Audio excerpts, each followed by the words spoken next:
Hello friends, मैं संध्या आप सभी की स्वागत करती हूँ स्टडी करिकुलम में। आज के सेशन में हम लोग गृह विज्ञान के शिक्षण पढ़ रहे हैं, टीचिंग ऑफ होम साइंस के बारे में पढ़ रहे हैं, जिसमें हम लोग एमसीक्यूज टेस्ट सीरीज साथ में लगाते चलेंगे और इसके बारे में डिटेल से अच्छे से पढ़ेंगे। आज की क्लास जो है वो तीसरा क्लास है। आप इससे पहले वाली क्लास जो आप लोग नहीं देखे हैं जरूर देख लीजिए, आपके एग्जाम की दृष्टि से बहुत ही महत्वपूर्ण क्लास है।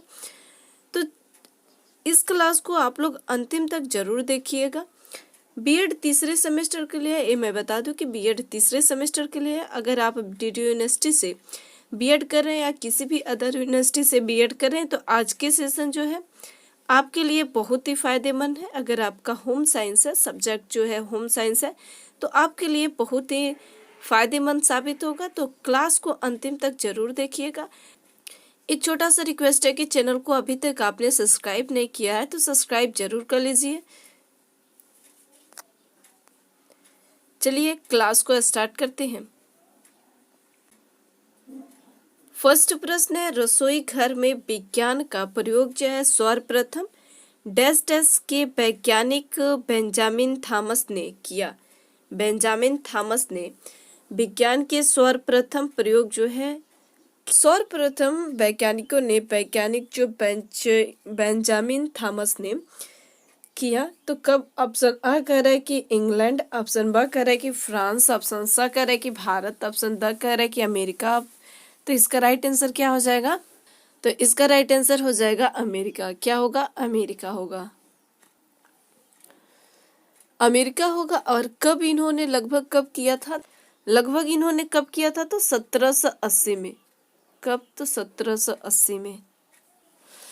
इसी प्रकार से अगर देखा जाए गृह विज्ञान विषय के विकास के भूमिका के बारे में, तो गृह विज्ञान को एक वैज्ञानिक विषय का जो स्वरूप है प्रदान करने का श्रेय जो जाता है वो विज्ञान को जाता है। किसको जाता है? तो इसको विकास करने का जो श्रेय जाता है वो किसको जाता है? तो विज्ञान को वो श्रेय जाता है, विज्ञान को श्रेय जाता है। तत्पश्चात देशों ने विशेषकर इंग्लैंड और अमेरिका में कहा। तो इंग्लैंड और अमेरिका में कब? तो 18वीं शताब्दी में। 18वीं और 19वीं शताब्दी में, या 19वीं कहिए, 18वीं या 19वीं शताब्दी में विशेषकर देखा जाए तो 18वीं, विशेषकर देखा जाए तो 18वीं और 19वीं शताब्दी में, 18वीं और 19वीं शताब्दी में अमेरिका और इंग्लैंड में क्या? तो अमेरिका और इंग्लैंड में औद्योगिकी के परिणाम स्वरूप घरेलू कार्य जो है करने के लिए नौकर चाकर मिलना जो है काफी कठिन होने लगा। तब क्या हुआ कि गृहिणी उन कार्यों को संपन्न करने में कठिनाई का अनुभव करने लगी। इन परिस्थितियों ने वैज्ञानिक को ऐसी नई विधियों तथा उपकरणों की खोज करने के लिए बाध्य किया जिनकी सहायता से कम समय, शक्ति या श्रम का प्रयोग करके गृह कार्य जो है वो कुशलता पूर्वक संपन्न किया जा सके। तो इसी दशा में हुई अनेक आविष्कारों ने गृह विज्ञान को शिक्षा को बड़ा जटिल, वैज्ञानिक एवं व्यापक बना दिया। और देखा जाए तो गृह विज्ञान में विज्ञान का जो प्रयोग है एक कला है। विज्ञान और कला को एक दूसरे के समीप लाना चाहते थे। क्या लाना चाहते? तो एक दूसरे के समीप लाना चाहते थे। तो इस प्रकार हमने देखा विज्ञान के बारे में, विज्ञान की भूमिका के बारे में। अब नेक्स्ट प्रश्न देखते हैं। नेक्स्ट प्रश्न है, गृह कार्यों की शिक्षा को अन्य विज्ञानों के समान क्रमबद्ध रूप में पढ़ाए जाने की आवश्यकता पर विशेष बल सर्वप्रथम अमेरिका में कैथरीन ई विचर ने सन डैश डैश में दिया। कब दिया? ऑप्शन अ कह रहा है कि 1780 में, ऑप्शन ब कह रहा है कि 1840 में, ऑप्शन स कह रहा है कि 1955 में, ऑप्शन द कह रहा है कि 1894 में। तो इसका राइट आंसर क्या हो जाएगा? 1840 में। कब दिया? तो 1840 में। देखा जाए तो गृह विज्ञान जो है नारी के लिए, गृह विज्ञान जो है एक व्यावसायिक महत्व भी है। किस प्रकार है तो व्यवसायिक महत्व भी है। विषय का पर्याप्त ज्ञान प्राप्त करने के पश्चात वे विभिन्न प्रकार के व्यवसाय अपना सकती है। उदाहरण स्वरूप अगर देखा जाए तो बालवाड़ी शिक्षिका, समाज सेविका,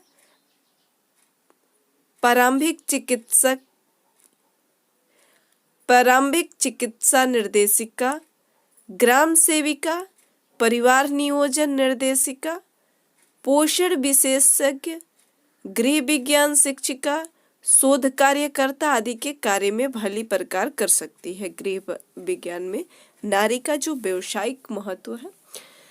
नेक्स्ट देखते हैं कि श्रीमती रिचर्ड ने डैश डैश रसोई घर की व्यवस्था की। इन्होंने किस प्रकार की रसोई घर की व्यवस्था की थी तो रमफोर्ड, किस प्रकार से तो रमफोर्ड रसोई घर की व्यवस्था इन्होंने की थी। नेक्स्ट कह रहा है कि बेटरसिन ट्रेनिंग कॉलेज की स्थापना जो है कब की गई। बेटरसिन ट्रेनिंग कॉलेज की स्थापना जो है वो कब की गई थी। ऑप्शन अ कह रहा है कि 1894 में, ऑप्शन ब कह रहा है कि 1854 में, ऑप्शन स कह रहा है कि 1964 में, ऑप्शन द कह रहा है कि 1974 में। तो इसका राइट आंसर क्या हो जाएगा 1854 में। नेक्स्ट देखते हैं अखिल भारतीय गृह विज्ञान संघ की स्थापना जो है डैश डैश में की गई थी। किस में की गई थी अखिल भारतीय गृह विज्ञान संघ की स्थापना जो है तो 1952 में की गई थी। कब तो 1952 में इसकी स्थापना जो है की गई थी। अखिल भारतीय गृह विज्ञान केंद्र का स्थापना जो है 1952 में इसको किया गया था। ठीक है, यहाँ पर फिर मैं लिख दे रही हूँ 1952 में, 1952 में। ठीक है, तो नेक्स्ट देखते हैं स्त्री शिक्षा के पाठ्यक्रम में गृह विज्ञान विषय को महत्वपूर्ण स्थान मिलना आवश्यक है। स्त्री शिक्षक के पाठ्यक्रम जो है गृह विज्ञान के विषय में महत्वपूर्ण स्थान मिलना आवश्यक है। ऑप्शन अ कह रहा है कि सत्य है, ऑप्शन ब कह रहा है कि असत्य है। तो इसका राइट आंसर क्या हो जाएगा सत्य है, मिलना जो है आवश्यक है। ये पॉइंट जो है सत्य है। स्त्री को देखा जाए तो स्त्री जो होती है वो भावी पीढ़ी की निर्मात्री होती है। शिशु के पालन पोषण का उत्तरदायित्व उसी का होता है। प्रारंभ में बालक का जो विकास जिस प्रकार होगा वही प्रायः उसके भावी विकास के क्रम को निर्धारित करेगा। बालक का जिस प्रकार विकास होगा भावी विकास जो है उसी क्रम में निर्धारित करेगा। गृहिणी को शिशु पालन तथा शिशु कल्याण संबंधित सैद्धांतिक एवं व्यवहारिक बातों में भली प्रकार परिचित होना चाहिए और स्त्रियों को शिशु कल्याण शिशु पालन संबंधित सैद्धांतिक एवं व्यवहारिक जो बातें हैं उन सब से भली प्रकार से परिचित होना चाहिए।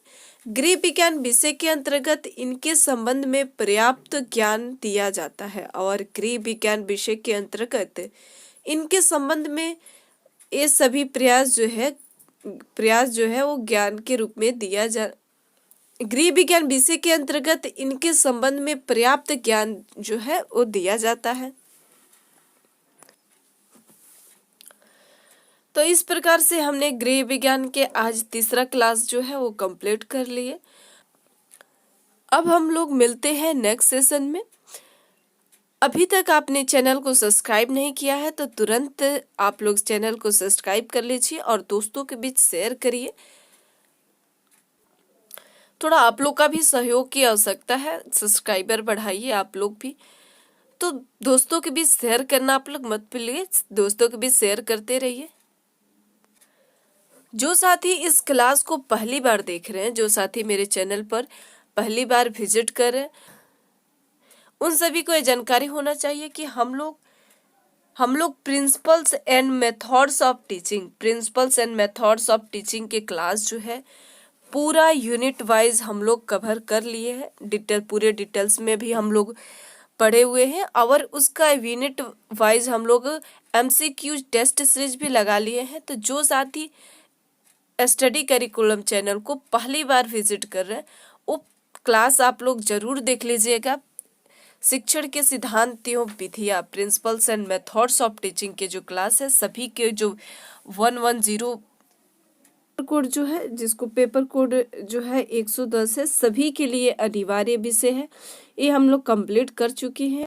आप लोग स्टडी करिकुलम चैनल के प्लेलिस्ट में जाइएगा, आप लोग के शिक्षण के सिद्धांत एवं विधियाँ, principles and methods of teaching के आपको प्लेलिस्ट मिल जाएगा। वहां से जाकर सभी क्लासेस आप लोग देख लीजिएगा। आपके एग्जाम की दृष्टि से बहुत ही महत्वपूर्ण क्लासेस है, तो जाइए आराम से वो सभी क्लासेस आप लोग देख लीजिएगा। उसके बाद से आप लोग जो आप लोग का सब्जेक्ट है, एक एक करके सभी सब्जेक्ट को कवर करा दिया जाएगा। आप लोग चिंता मत करिए।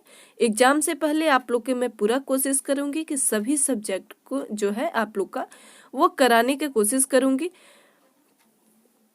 तो अभी तक आपने चैनल को सब्सक्राइब नहीं किया तो जरूर सब्सक्राइब कर लीजिए। Thank you. मिलते हैं अब हम लोग नेक्स्ट सेशन में।